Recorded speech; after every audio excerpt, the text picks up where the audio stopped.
Welcome to Drop Everything Podcast number 20. I'm the host, Dan Holzman, and number 20, that's a milestone. So, we have a very special juggler for this podcast, one of the most influential and inspirational jugglers of the last 20 years, Viktor Kee. Great conversation with Viktor Kee coming up, but before we get to that, let's thank the sponsor, the International Jugglers Association, the IJA. Information about this great group of jugglers can be found at juggle.org. And of course, if you've missed any podcasts leading up to this one, they can be found at the eJuggle section at juggle.org of the IJA website. Also, a big thanks to the engineer, my wife Karen Holzman. Now, drop everything, sit back, get ready to listen to the incomparable Viktor Kee. What a pleasure to welcome to the Drop Everything podcast, legendary juggler and artist, Viktor Kee. Welcome to the podcast, Viktor. How are you doing? I'm doing well. Thank you, Daniel. If any juggler can be considered a superhero, it's Viktor Kee. So let's start with the origin story of juggler Viktor Kee. What was your childhood like, and what was your first experience with juggling, and how did you first learn this skill? I was 5 to 6 years old, something in the middle. My brother stole me from a kindergarten, brought me to a children's circus school in the little town I was growing up at that time, called Priluki. And I entered the room. The teacher was teaching about 20, 30 kids at that time. And since then, I never looked back, just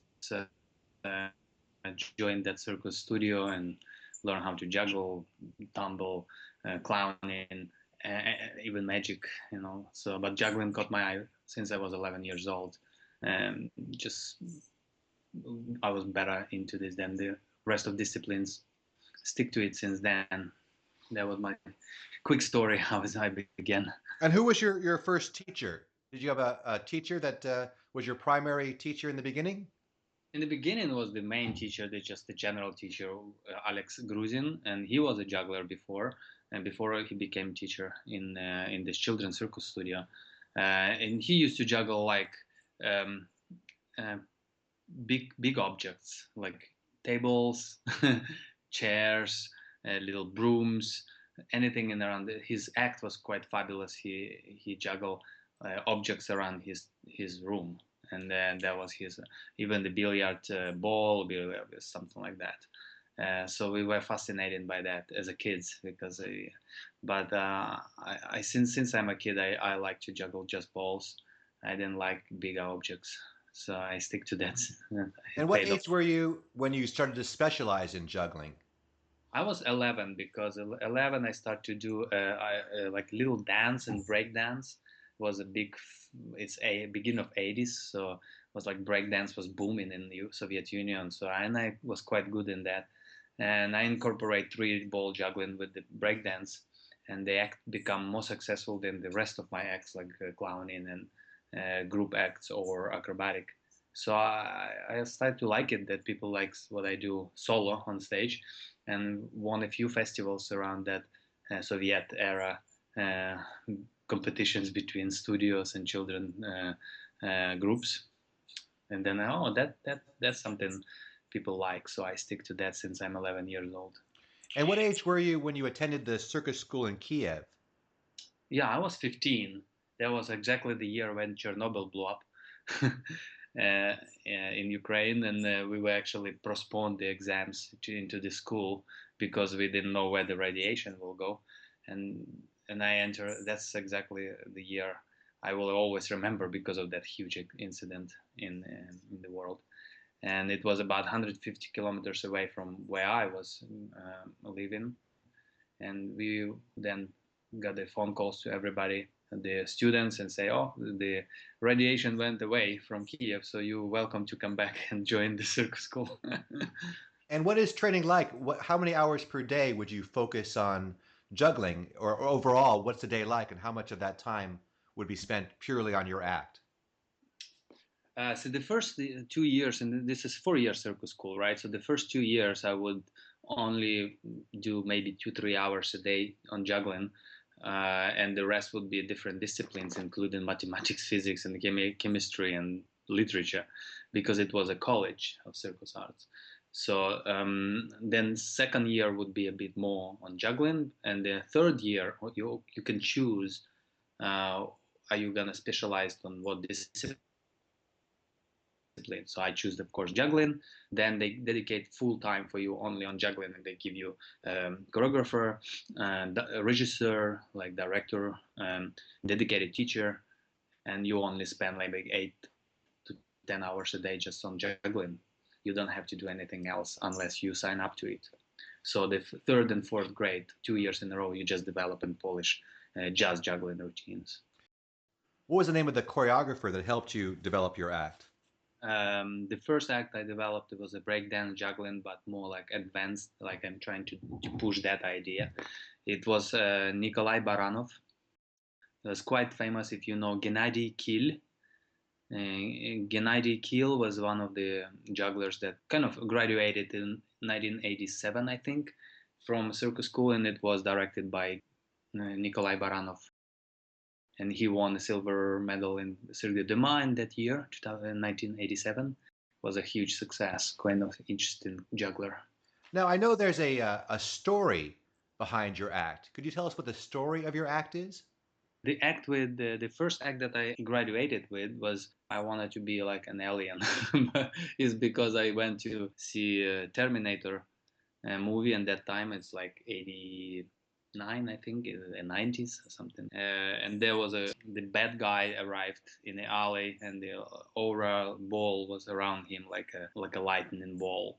And he just was nude, stand up and move. And I just glimpsed at that moment as, oh, I want to build something like that. So I instantly start next week or two looking around the city. Where can I find this kind of ball that I can come up with? And I saw a vitrine on a supermarket, like a general superstore, and it was advertisement of various objects like perfumes. And there were like half of the glass ball, half glass balls hanging on the wires, advertisement perfumes. So I said, oh, if I take those two halves and put it together, it will be a ball.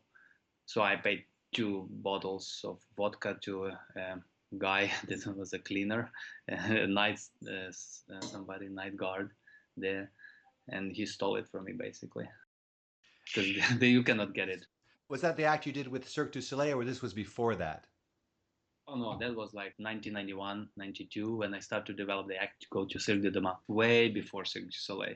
And how'd you go from your circus training to your first professional engagements? What type of jobs did you do initially? Well, the saga was, of course, go into the Ukrainian army. So I basically was forced to leave the Ukraine state or Ukraine country in that time. Not yet even country, it was a state. I had to leave because the army was following me. They wanted to recruit me to army. It was mandatory in that time. One of my friends said, "You just had to leave for 2 years and don't come back." So I'm like, okay, I have this little act with the ball, glass ball that I come out and 3 ball, and I go to Poland because that was the easiest one. And I work in various restaurants for like $5 a show a day almost. Restaurants and cabarets, whatever they hire me. For 2 years, I never even came back to Ukraine. Just work for this miserable money, surviving, living in very poor conditions. But I could not come back, otherwise they take me to army. And then at that time, I saved all this whatever I could and make advertisement all the time, prints and make costumes. I even bought my own sewing machine and I started to sew my own costumes to do a few different acts. And I built half-an-hour show with various acts with my ex-wife. And then we start to perform for like $60-70 a show, because it's half an hour. We build more advertisement around and we sent around Europe. And that was 1991, 1992. And in 1993, I was hired to do not so good normal circus in Switzerland. And I did a like full tour with them in Switzerland in that time, 1993. Where I was spotted by different promoters and Cirque du Soleil in Paris, the festival in Paris. You had a couple of big competitions. What were your experiences like at Cirque du Soleil? Did you win an award? Was that a good experience for you? Cirque du Soleil came. It was one of my dreams at that time to really participate in there. So when producers from Cirque du Soleil came, just asked me, can I participate or not? I was like, of course. I start seriously working on my act much more strongly because it was not really ready, and I didn't perform it so much. So within 6 months, I was just concentrating on that. Then went to Cirque du Soleil really nervous basically, and I take my glass ball, the new one that I freshly made, and on the customs actually they broke it because they wanted to put it through the scanning machine, and it just didn't fit, and it completely demolished the ball. So I had to glue it right before the act. Quite nervous, but it went well. I won a medal, silver medal there. I won 4 other awards, Spini awards, whatever they gave me, Moulin Rouge awards. But the bottom line is I got a lot of exposure and met a lot of interesting people and producers. And the first one was Carmen Bajot, that was Moulin Rouge, and she proposed contract to Moulin Rouge right away. So my very first contract after Cirque du Soleil was Moulin Rouge, and that gave me a little bit like a little jump start into my future work. Now, in a situation like Cirque du Soleil, with all that pressure, what advice can you give to jugglers who want to compete or want to be in these big stages about handling the pressure, about controlling the nerves? Any tips you can give about that? I would say learn to enjoy it more than prove it to anybody, because once you enjoy, you're gonna take that nerves energy into your benefit, and you will enjoy more because that's your adrenaline. You take it as a negative if you want to prove something. You don't have to prove. You have to prove to yourself. Just if you enjoy it, you will be always better, showing a better result. But yes, I would say don't put any new tricks into routine. If you are going to compete in bigger stages that you are not sure, just don't put it. My teacher said, okay, which trick do you want to put it there? I said, this one, this one, this one. I said, which one do you do 11 times out of 10? It's like, none of it. Don't put none of it. Right. Don't have an act, so don't perform. Practice then before you go in. This was like really rough. He never give me any tricks to allow me any trick put in the act until I really show it to him that I do it 10 out of 10, of course. But he called it 11 out of 10. And how long was your engagement with the Moulin Rouge? Just 3 months. 3 months? Yeah, I was just lucky to replace some other artists that were injured. I just go in there, and then Lido saw me there, and then Clericos, because they own Lido. The family saw me and invited me to Lido like 2 years later. And then what year did you start working with Cirque du Soleil then? 1999. And how were you discovered for the Cirque du Soleil engagement? After Moulin Rouge, I went to Friedrichstadt Palast, which was the biggest venue I ever worked. Then some people from Saltimbanco came in 1995. It was and I performed my solo act. Already incorporate 7 balls into it, but 5 balls because I didn't like it. But because it was bigger venue, producers asked me to put not 3 balls, but only put some more. Okay. And then Cirque du Soleil saw me there first time. They kind of talked to me a little bit, but I was like, wow, Cirque du Soleil. I started to even look what is the show about because I didn't know so much about Cirque du Soleil at that time. I saw Saltimbanco in Berlin. It was a wonderful show. And then later on, 1996, I went to Olympic Games opening ceremony in Atlanta to perform with the show. And then Cirque du Soleil saw me there again, and then it was kind of more connection that we exchanged the numbers and so on. Then I joined Lido within the next 2 years, and then they bought me back basically from Lido to go to Dralion. At Dralion, were you still doing the earlier version of your act in the first productions of Dralion? Or had you moved to the act where the balls dropped from above you? No, I never did that. That was just designed for Dralion at that time. Mm-hmm. I was more working with the glass ball, kind of breaking the glass ball coming out and just keeping the 7 balls with me type of act that I did for Lido. And I did new kind of costume for Lido, same one that you saw in Dralion. That was done for Lido show because Lido is kind of a sensual, erotic. So they asked me to do some costume that is much more in that direction. In Dralion, they liked the costume, and Gila Liberté at that time was very, very involved in creation process. So he said, I like that costume, keep it. So we kept that. So they just copied that costume for me for Dralion. And then I said, I'd like the balls coming from the top, always like that. But that was an opportunity in such a big production like Cirque du Soleil. So we kept the girl throwing me the balls. And she portrays a goddess. Is the story that she is a goddess? In, it was Azala, yeah, air, goddess of air. I met you around that time, and I remember in 2000, around the millennium, you had a very big show for the New Year's Eve celebration. Can you tell us what that show was and where it was at? We were in Los Angeles, and in Los Angeles, the Barbara Streisand came to see the show. She was living there, and then she loved juggling apparently. So she came back, asked for me. I was astonished, and then Marty Ehrlichman gave me his card. Said, "Call me in a week." So I call, and they suggest that I maybe participate in the Millennium night show in the MGM Grand in Las Vegas, when she does 2 shows there for that night, 31st of December 1999. Of course, I get off Cirque du Soleil. They let me go, and I perform with her there just as a guest performer. She always said that when she was a kid, she loved juggling. So when she saw Dralion, I remind her of her childhood, whatever it was, touched her heart. So she decided to keep that feeling during this Millennium night, because she was paranoid a little bit during Millennium, because remember, it was kind of a saga. What is gonna happen? What is gonna happen? The end of the world and stuff like that. So she said, I need something warmer, something that I feel intuition that she needs that. So that was my kind of lucky.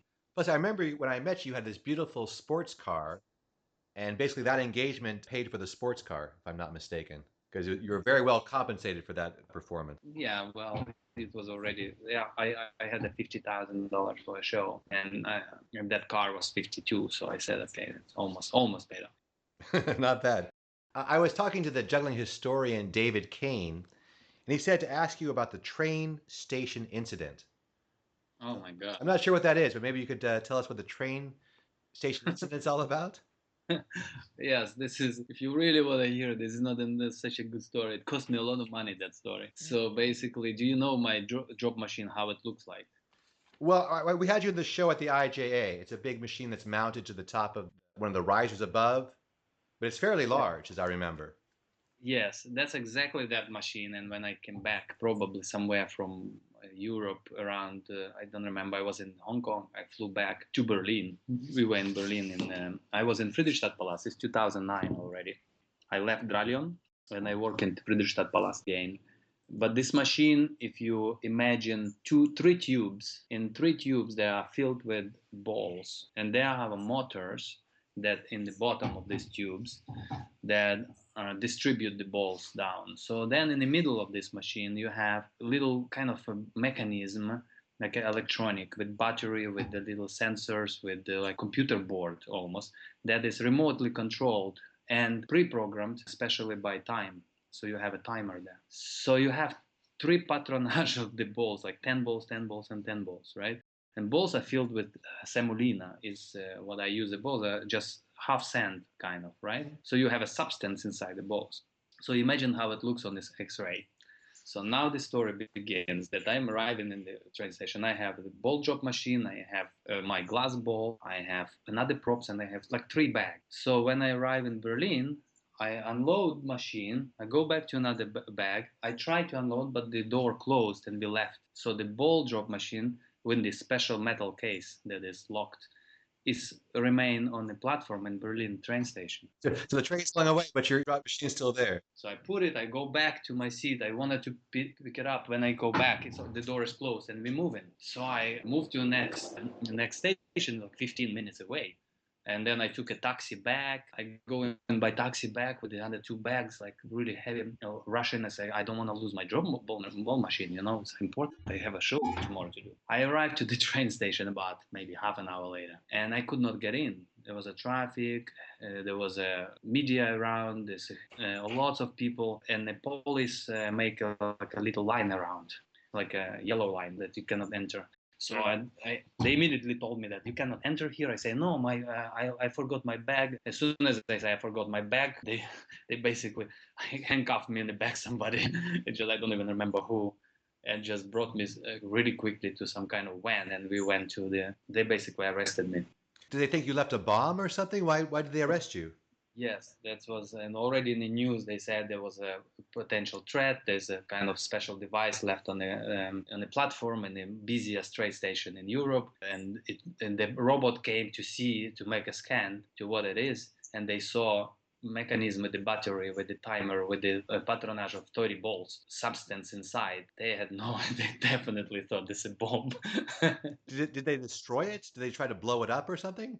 They tried, but I don't know. It was still there, and they showed me on the video, like, and the robot next and showed me on the video, what is this? This is your machine, your bag. I say yes, my bag.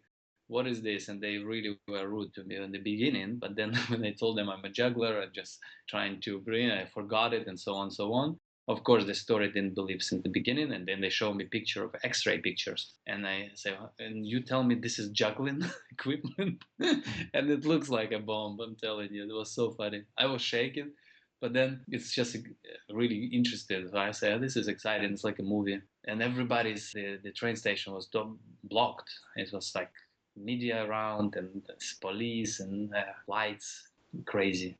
So then they took it to the room and say, okay, what's the code? I give them the code. People open it, bring me a one ball, cut it. I said what it is inside. I showed them the trick, like a little contact juggling. They were like, start to laugh a little bit. But you know that you're in trouble, they told me. So I say, yeah, but I need a lawyer.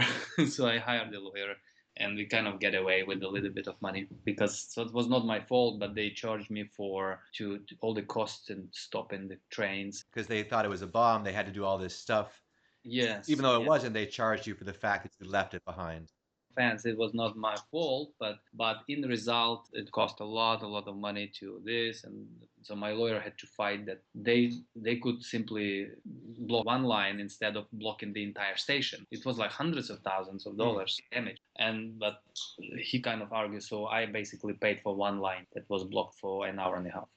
Yeah, this year I was at the Israeli Juggling Festival. They brought me out as a guest. And one day I was coming back to my room and they wouldn't let me go there because there was a suspicious package someone had left in that area. And they closed everything down and I couldn't get there for a couple of hours. And it was a pot of cooking oil that someone had left behind. So I could see where that could happen. I'm sorry you lost your prop and that cost you so much money, but that did give you a good story, though.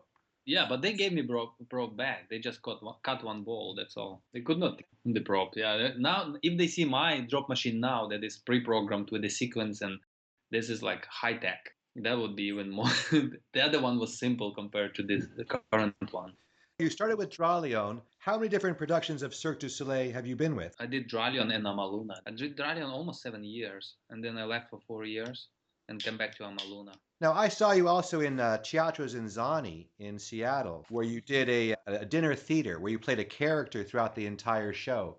Yes. Do you like that experience? How would you compare the two experiences from like this Spiegel tent dinner theater compared to the experience you had with Cirque du Soleil? Well, it's absolutely, to be honest, impossible to compare because you work for a corporation like Cirque du Soleil with the production and you are performing in front of 2,500 people around you. And you have to deal with the corporation all the time, which is a downfall. Mm. But the positive that you really center stage with such an amazing amount of energy flowing to from the 2,500 people, which 5,000 eyes almost every show, and then tour and the different schedule, and then you really it's another world. And then you have Zinzani, everybody you drink with the owner, it's a family.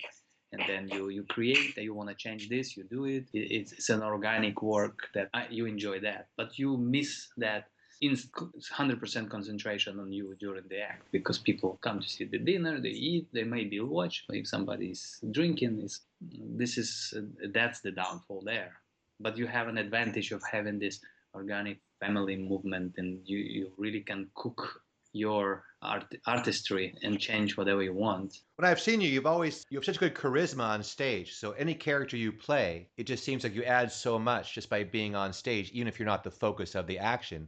Did you have drama training as part of your circus education? No, I attend classes, acting classes, and I played a few movies when I was younger, maybe around 20s, as an actor. I always liked that, but I'm an awful actor. Because I took classes, I understood that, oh shit, I really suck. Well, I've always enjoyed you in the shows I've seen. Out of all the years with Cirque du Soleil, what were some of the high points? Was there any particular show where you thought this is the epitome of what Cirque du Soleil can offer, like an experience that, whether there were celebrities or a special gala, what do you think is the high point of your Cirque du Soleil career? I think it was two times performing in the Royal Albert Hall. That's a special venue that I always remember that. Okay, if I see the Rallion, it's two times that we did Royal Albert Hall in London. It's just incredible venue. But besides that, all these premieres and the celebrities, it touched me nothing, not at all. I don't find it's actually just a premiere gala. It's all gimmicks. But for me, as a performer, to really be in a special place, the audience so picky, they're not there to enjoy themselves. They're there to just get something that they paid for. It's really the English audience is tough, and sometimes some event, if you get them in Royal Albert Hall and they appreciate what you do, this was so satisfying in those moments. The venue itself, it's just hundreds of years of this history, and everybody was there. Pavarotti, Nostrani, Queen, you mentioned Montserrat Caballé, Liza Minnelli. Anybody was there in this in that room, so that was special. And we're gonna go with Amaluna to this show. It would be my last show in Royal Albert Hall with Cirque du Soleil, actually. You've told me this is your last year with Cirque du Soleil, that in 2016 you plan to go in a different direction. Is there a reason you decided to leave after this year? There's multiple reasons. Multiple reasons. First, the biggest reason is the change of Cirque du Soleil direction. That it was sold to a corporation. Now it's not the same company anymore. It's hard to comprehend and work with the corporation that doesn't make an artistic decisions but corporate. That's the main reason, which is big conversation, is huge topic. It's not gonna be discussed now, but that's one thing. And I know the company too well, and I respect it a lot. Since 1999 I work, so I know in the little millimeters of the company system. So that's unsatisfying to me to see the way it's going right now. But that's one thing. Another thing, it's going to Russia. And I support Ukraine. I was a big supporter and against Russian propaganda at that time. And Amaluna goes to Russia end of next year. That was also mentioned. And another thing is in Amaluna in general, I just kind of burned out a little bit and wanted to do something else. Yeah. And I have other venues. I'm getting not younger, so I have another ideas. I want to develop them. I just need to move on. So it was a mutual agreement between me and Cirque du Soleil. They don't really care if I leave or not. It's just too corporate now. So if I mention that, they say okay, and then okay, it's okay. Now, in addition to being a juggler, you also have your own artist agency called the Art Vision Production. When did that come about, and what was your interest in creating your own agency for other artists? The thing is, when I was at Rallion, I started working with my first student, Dima Shine, handstand. He was working with us as an acrobat, 18, 19 years old in Rallion. And I started working on his act, and it became a very successful act that we created. He won 6 gold medals in various festivals around the world. So and now he's been performing with Cirque du Soleil, second show already. He's in Zumanity in Vegas. He opened his own fitness center studio, huge one called Shine Alternative Fitness. Successful businessman 10 years later. But in that time, I just said, I need a structure to create some acts and maybe book some acts, manage just as a parallel job, because I always needed to do something else than just performing. And that was the push, kind of the first glimpse of an idea. And then me and my ex-girlfriend Aurelia Katz, as famous performers, we opened Art Vision Production as a management company and an agency. And so under that umbrella, I create a few acts, create a few shows, manage some artists, and use an agency as a book some acts for the various shows. And what do you look for in an act? What particularly excites you about another performer? Excite me is when performer is totally within the storyline, within his character, is tight. Mostly is when it's listened to the music and is very, very tight with the music. When performer listens and performs into the music, and even more than just making 4x4, just really listens to it, and every trick is designed into that music piece. That excites me mostly. Also, in addition to that, you're also a workshop leader. You've been doing master classes in juggling about the universal aesthetics of juggling. Can you describe what you consider to be these universal aesthetics of juggling in kind of a simple way for us? Generally, I just have my philosophy on how juggling has to look. I see a juggling as a patterns, as a beautiful movement of the objects in front of the person. That person manipulates. You are behind that pattern, so you are not the performer to see. You are showing the juggling routine, juggling tricks around you to see exactly how this trick will look aesthetically correct, or maybe we can lose the aesthetics of the trick just doing the same trick. You can have the aesthetical look of it, or you cannot. It still will be okay. I'm gonna toss 5 balls, but if I toss 5 balls too high or too ugly or not exactly, balls gonna go in the same line, so you don't see the pattern anymore. We'll lose the aesthetics of the trick, even simple. And I always like to see the movement or the trick done correctly with the music in the lines that are the best for, especially for this trick. If we identify what is the best looking trick that can be with the time, with the music, with the body, with the movement, and then incorporate the acting, incorporate how we move and how it's gonna be presented for the audience, all these little aspects come together, and we say, okay, this is the most aesthetical look of this trick that we present to the audience. Well, I know that because when I've seen jugglers before, like one of my favorite early jugglers was a gentleman named Peter Davison. Yes. And you can see people do the same exact trick. It's the same exact trick. But one person, it looks wonderful. And the other person, it doesn't look good. It's not just learning the trick, it's learning how to make the trick look the best possible for the audience. Yes, exactly, and it's suitable to your character, suitable to the exact moments in the show that you wanted to present. And same with the classical music. You have the same notes, right? But some musicians do it well, some musicians not.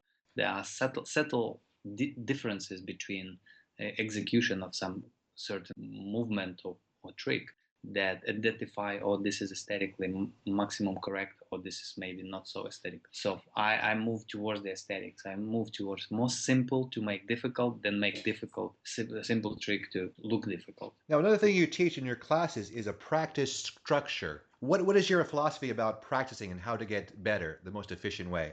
Well, first of all, I always line out in 3 colors tricks. I always name my tricks. I have hundreds of tricks to name, and then I say this trick I'm doing. If I do it just roughly, I put it in red. If I do it mostly better, like 6 out of 10, I put it in blue. And if I do it very well, 10 out of 10, I put it in black, which is rare. The more red on the paper you have, the worse you have to spend more time. So for the red tricks in red, I spend 15-20 minutes per trick to practice every day or every practice session. And then about 10 minutes, 7 to 10 minutes per trick if it's in blue. And if it's black, I spend much less.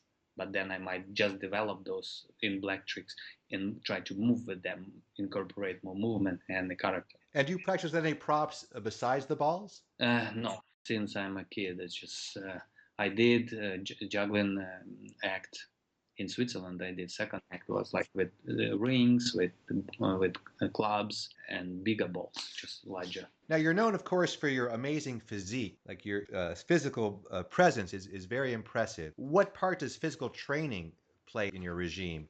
And how did you develop that amazing Viktor Kee body? Since I'm maybe 22, 23, I was about 70 kilo to 72 kilo. And I said, I always wanted to be like that, just develop my maybe a little bit body definition. And I always look too paranoid about looking. If I get like 72, I already like paranoid. I go every day I work out. Every day it's a morning workout. A little bit after the show. Like today after the show, before I come here, we had an hour workout with the group. 1 hour, really hardcore workout. It's more like how to say monster workout that they advertise online. Yeah, kind of like a CrossFit, like with weights and. Yes, almost like that. It's just non-stop, and you until you just almost die, and then okay, and then we go shower, and then we go have a cigar, whatever we want to do. After each show, we do this. And what kind of cigars does Viktor Kee recommend? What are your favorites? Oh, my favorites in Partagas number two and Monte Cristo number two and Edmundo, Monte Cristo Edmundo. And will that help your juggling? That after a show to relax with a cigar? Is that a tip? Well, the cigars for me is just I am too hectic in all my day, and I have so many things to do, and with the foundation and with the art vision, with my other things, and then suddenly I just enjoy that I can dedicate 1 hour of just smoking cigar and just talking with my friend or something.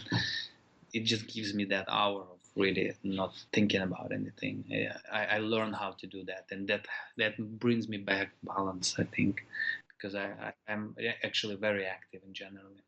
I know you also love the game of golf. What attracts you to golf, and how are the parallels between golf and juggling? Have you discovered any?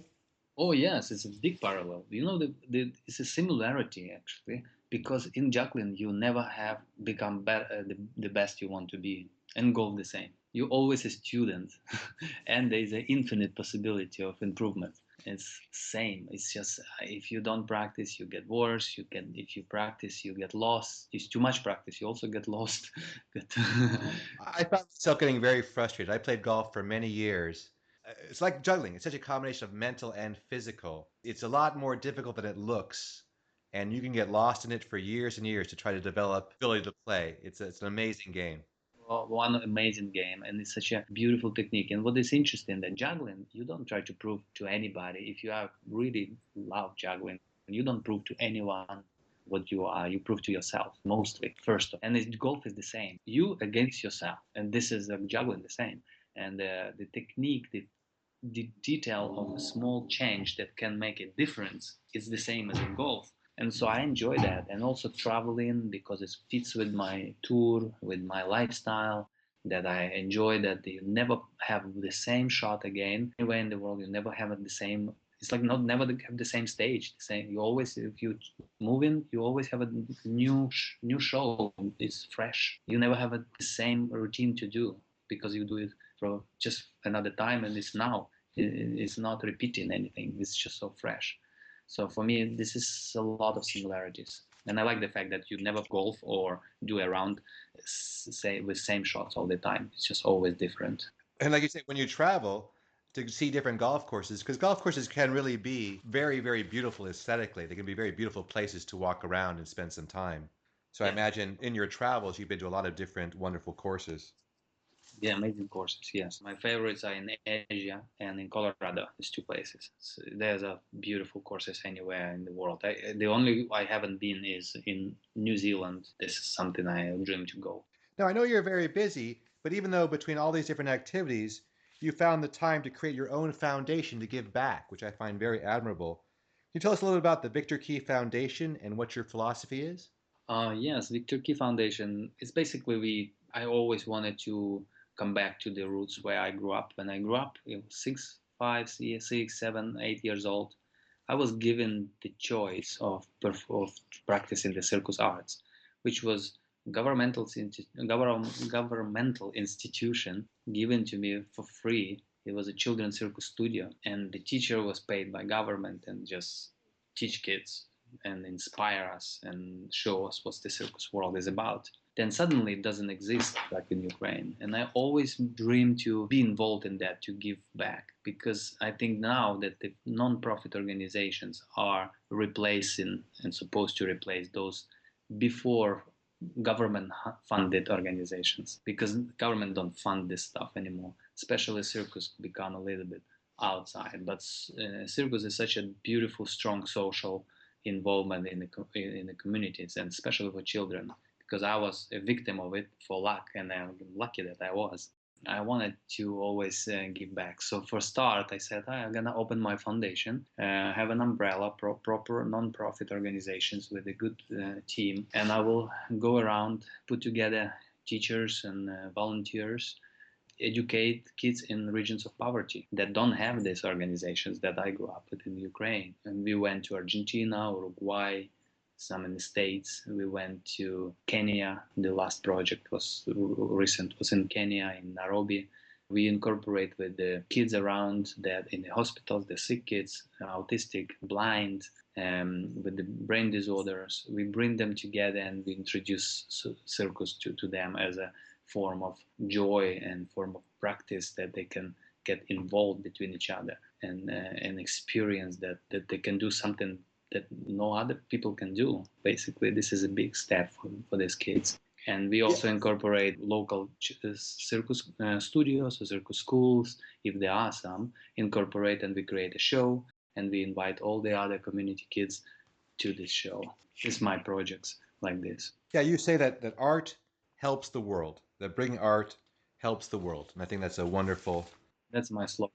That's a wonderful philosophy and statement. And you've also created, like you said, this you call the Juggling Therapy Project, which brings juggling to people with special needs, even people who have visual impairments and are completely blind. You develop ways for them to teach them to juggle. Absolutely, that happened. I had this idea when I met Craig Quad. Craig Quad is one of the almost like occupational therapist in his mind. He's not certified, but he always wanted to help people in needs and with physical disabilities, visually impaired, autistic, brain disorders, to incorporate juggling for them so they can learn juggling and have a skill, some kind of skill that they can show other people and collaborate with them. And then he designed different props to eliminate variables for blind, eliminate variables for autistic, to explain, and he teach juggling with the special props. And I collaborate with him, and we come up with a few ideas in this project based on his ideas that we push forward, and we teach juggling even for blind right now, and this has become bigger and bigger at the moment. Yeah, if you go to Victor's website, the footage of them teaching the blind gentleman to juggle using this prop that has sort of rails that keep the balls set in place. Correct. Is very, very moving to see. Yes, if anybody interested or has friends that are visually impaired, and if you want to introduce juggling to them, this is the thing to do. For example, just watch ViktorKeeFoundation.com and you have a juggling therapy and this project. We have a few videos. And there was a documentary on the person that we teach juggling. And this called shuffleboard. We designed it specially for blind with the special rails and the special cuts that he can hear when the ball arrives and leaves, how far it goes away. And also with Jay Gilligan, he donated to us an idea of a prop that is parallel juggling with like a little wall, and you move the balls from side to side. Is beautiful as well, and it's amazing for this kind of kids or people as well. And it is beautiful. So research on that, spread it the news. I love to see in juggling conventions, in the shows. I'd like to see one blind juggler come and just show what he can do. It would be beautiful. Yeah, we worked with a juggler, me and my partner, that had been visually impaired for one of the TED conferences. Mm-hmm. And obviously, both of our loves for juggling is so strong. So when we can share it with anybody, especially people who you probably think wouldn't be able to take advantage of the juggling, it's a very powerful thing to be able to bring it to somebody who didn't think they could do it. And you give them the tools to be able to be successful, I think is great. Yes, it would be amazing because these people don't have so much possibilities to express themselves. And if they can express themselves that are visually seen as a performance, hello. And also, these people can show something that most of the people around them cannot do. So they become special. And to give that feeling that somebody is special when you are not usually grew up that you're blind, you're always disabled and limited, and now suddenly you can have something possessed that you are special. This is grand. Well, I really congratulate you. I think that's a very worthwhile idea and a wonderful project to get behind. Now, was this the year that you did the cross-country tour? I know you did a tour to raise awareness of your foundation. Was that this year? No, I did a tour only for Ukraine, raise awareness of Ukraine crisis, and that was before I formed my foundation. That was a project, my personal project to support Ukraine in their fight for freedom and all this saga with Russia and that came up later. So that was my personal kind of social commitment to my country. And you drove a car cross country, doing promotion along the way or media to raise awareness for Ukraine? Yes, The idea was to take a Ukrainian flag and sit down in a car. I painted my car with the special Ukrainian swastika and American, and we go across the country like around 5,000 miles across USA and meet real American people and make them sign wishes on the Ukrainian flag. So we had over 30,000 wishes on Ukrainian flag written, and then we send this flag to Ukraine, the main square, to put it there, make like a little bit of promotion, to just say, okay, people from America, real people, not just from television and politicians, supports Ukraine. That was the main thing. And then a lot of media came along because it was a kind of noble and right place to join me. And there was about 12 TV stations that follow, and I did talk shows, variable appearances in the news shows, etc., along the way. In America, there's a big division between juggling, is it an art, or juggling, is it a sport? What is your definition of juggling? I think both has a right to exist. my definition, juggling is it's an art, but because it's technical, it can be applied as a sport as well. I would love to see it move in both directions very well. Why not? Because art, if it's an art, it is a bit needs more in theater and acting and movement and so on. So you kind of dissolve actually the technical side of juggling. It will also be difficult with the movement, but it's hard to define. But if it's really strictly sport, I like it too. On my opinion, it has a right to exist, but it then has to be just sport. There's nothing about it, about any effects or any artsy part around. Have you watched combat juggling, and what do you think about that? Yeah, I love it. You've never played though, because that's obviously a club juggling oriented. Yeah, yes, I know. And you know the Kung Fu jugglers. Well, the first time I played, literally within 5 minutes, someone whacked me in the wrist pretty hard with a club. And I thought, I don't like this game. This game isn't for me. So I never played again. I have kind of a mixed feeling. I sometimes think of it as sort of the roller derby of juggling. Like to get people interested in juggling, we had to add some violent element to it. Well, I don't think it's juggling. It's just juggling games. Oh yeah, no, it's fun. I recently saw the what they call fight night when I was in Israel, and when you see people play really well, like this Emil Dahl or Wes Peden, you really get an appreciation that it really could be a very good spectator sport because it's pretty exciting to see people who are really good at it. Yeah, it's true. But you know, Daniel, it's like if I see it this way, if anything that can bring another side of juggling visually to other people is fine. We just need to promote it.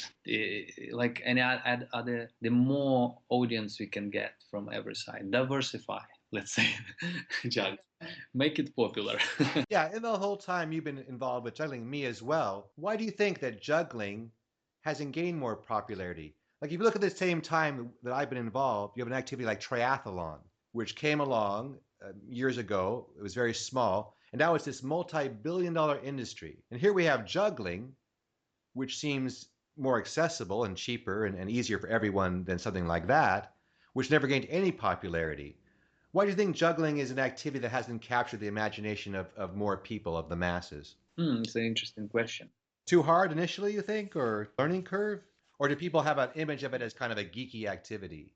Now I think because lately people needs it's more like a quick information, quick get in, get out, and juggling can't be like that. It has to be more like a hobby and dedicate a lot of time to it. So it cannot spread so much like normal jogging, for example. That doesn't need a skill. Yeah, it's like the frisbee or something. You can pick up a frisbee and toss it back and forth and have fun kind of right away. Right. And then it generates masses. When they generate masses, generates more funds. And generate more funds, you have media. You have media, you have exposure. You have exposure, you have movement, and it's gonna grow. With the less people, nobody cares. So juggling has not so much people. That's why. Well, I know this next year that the IGA is planned to offer a $10,000 prize for their individual championships. Would that encourage Viktor Kee to compete at all, or is that something you would have no interest in doing? Not interested.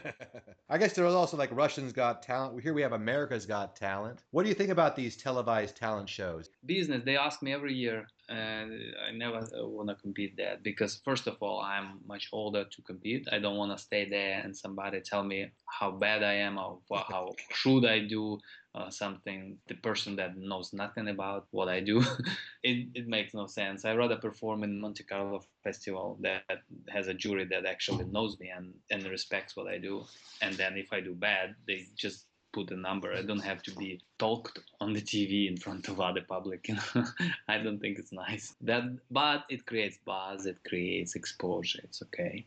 Yeah, it's not for everybody. It's we just had our finals last night, and they chose the winners. And like you say, the panel of judges is very uneducated, especially when it comes to variety. So it's tough when someone has no idea what you're doing and then they judge you. So that makes no sense. It's like if I gonna go and judge sport, and I have no idea, and I gonna even tell them after their performance why I didn't like it in front of the other people. Why would I do this? It's a sport guy that I have no idea what he did, and I'm gonna tell him, "Oh, I didn't like it because you didn't smile to me," something like that. That it's just irrelevant. Absolutely makes no sense to me. But it's the business. Yeah, you know how it is. It's show business. And at a certain point, unfortunately, it's not always just the most talented that rises to the top. It's who can kind of play the game to the best of their ability as well to get the exposure, to get the credentials that they need, and to get Yeah, the TV appearances. I think what was that? America Got Talent when the what was the name? Oh no, British Got Talent. This guy, the Dragon Magic Dragon. Yeah, he's on our he's Piff the Magic Dragon. Yes, he is incredible. I love him. I mean, I met him before in Vegas. We saw the show when he was performing there in Cosmopolitan. But the performance he did, it was such a twist, right? Because he goes directly and took it with the guy, with the jury, with the judges and stuff, and bring the judge out on the stage and make the. It was quite interesting, like a twist. And I understand because it's a laugh, it's a funny, it's just sarcastic. So people got into it, and he go through and just like a snowball. Well, it shows shows you the importance of character. And speaking of character, how important is character for a juggling act, and how does the person sort of develop a character, especially with an act purely to music? How do they express themselves through nonverbal means? I think if you play a character that belongs to you, if you play yourself, it's gonna be so much easier. What I don't like to see usually people try to come up with a story and a character of something that they just like, but they are not. And it's hard, especially then with the juggling. You take 5, 7 balls and they're already out of the character. So I think I like to see just a person, not really a character, but an individuality as a personality strike me the most of this performer. And I wanted to learn who is the performer rather than learning who is the character that he wants to try to play. So you want to know more about the person, like what's organically true Correct. that you can use for your character as opposed to having an idea that you think is good. Let's play Frankenstein. Why? I'll be the juggling James Bond. I'll put the music on and Exactly. So it's not exactly. It's too literal and too banal right now. I think this is not the way to go in the circus. It's not. You're not playing theater into a story. You incorporate theater, but it's more like an acting. You don't put like a story. Yeah, you can have, but it's your character, yourself, supposed to have bring that environment. What is actually happening with you, and then you play it. That's my idea. So I just don't like to play other characters. Yeah, I can come up with this, like I did in Dralion, I come up with the spider because they come up, but I didn't play a spider, right? right. Because I come up. If I would play spider, that would be weird. So I still try to just be myself. But now you're playing would you say it's a lizard character? Yeah. You're getting ready to end your experience with Cirque du Soleil. What does the future hold for Viktor Kee? What are your dreams for the future? I have 2 more ideas to create that I don't know if I will, all of them, all 2. And it's 2 ideas for an act to involve, because I always trying to change a little bit, involve my act, not necessarily all the tricks, but just organically the act with different shows. And the other idea that I wanted to work right now, I'm moving away and trying to incorporate the act that I do now, but a little bit different and separate from this theater. But right now it's a theatrical story that is a Caliban, Shakespearean, lizard, human, whatever, try to juggle. That's one thing. I wanted to make it more that I, Viktor Kee, try to juggle, not just that. Then the other one, if another big production comes, that I have another bigger idea for a little bit not bigger act, which is will be a surprise for everybody if I'll do it. But it so far is so little bigger productions that can support my idea, because you need like Friedrichstadt Palast, for example, can have that possibility, or Cirque du Soleil. But I don't see me coming back to Cirque du Soleil anymore in the future. So we'll see. Now, Victor, we've come to the end of our podcast. The hour went pretty fast. Hopefully you had a good time. Hopefully you're enjoying your cigar as we're talking. Sure, I do, yes. And I enjoy the time. It was really nice. And do you have any parting words of wisdom for people who want to emulate the fantastic career that you've had? Any parting words that would help other jugglers? Well, what would you, as a you're also a juggler, right, Daniel? I want to see what is your inspiration in juggling. For a professional, I would always say focus on lifestyle as opposed to money or anything else. Decide what you want to do for your career, like how you would enjoy. Would you want to travel? Would you like being on cruise ships? Would you prefer to be in one place for a long period of time? So go more what fits you as a person, as opposed to, I feel this, I have to get to Cirque du Soleil or corporates, or some people are very happy being family entertainers. Some people are very happy being street performers. So find what suits you the best, what suits your lifestyle the best, and focus on that. I think you'll be the happiest if you figure out a profession that sort of fits in with how you want to live your life. Yes, it's true. Well, for me, for example, for next year, frankly, I'm a little bit worried about what's gonna happen, because it's so comfortable to be always. I never had vacations more than one and a half months. So I had like 2 months vacation first, and then I had Zinzani for 3 months, 4 months. I do a different character, different act.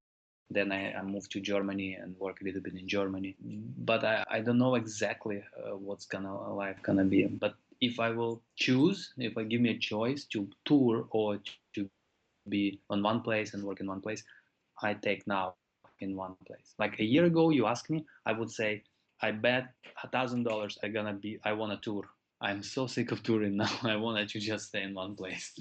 I miss my friends, I miss my family, I miss my building something that I can actually go and talk to people and not just Skypes. And it become a little bit overwhelming how much I tour, like years and decades already. So if I stay in one place, I'll be much more happy. And if I tour a little bit, okay, we'll see. But I'm definitely not stopping juggling at the moment. I'm just thinking about just transiting and doing a little bit less touring and more concentrating on foundation and my artificial production. Well, Victor, I wish you the best in the future. You're an amazing juggler, an amazing person. I've always enjoyed the times I've got to spend with you. I've always thought you were a very nice guy to invite me backstage at Cirque du Soleil and share your wisdom with us here on the Drop Everything podcast. Thank you so much, Viktor Kee, for being on the podcast. That was great time with you. Thank you so much. And I'm looking forward to see you one day and juggle more with you. Okay, Daniel. Thank you, Victor. Thank you. Bye-bye. Bye, Victor. Thank you so much. I hope you enjoyed Drop Everything podcast number 20, my conversation with Viktor Kee. What a pleasure to talk to Viktor Kee all the way from Brussels, where he's on tour with Cirque du Soleil. A big thanks to our sponsor, the International Jugglers Association. Information about the International Jugglers Association, their yearly festival, and all their activities can be found at juggle.org. Join the IJA, join the greatest group of jugglers in the world. Also, a big thanks to my engineer, Karen Holzman, all the people who are enjoying the podcast. If you have any feedback, go to my personal coaching website, braindrizzles.com. And of course, you're interested in coaching, set up a free consultation and we can talk about what I can do for you and your career. Well, that's all for me. Drop everything except when you're juggling.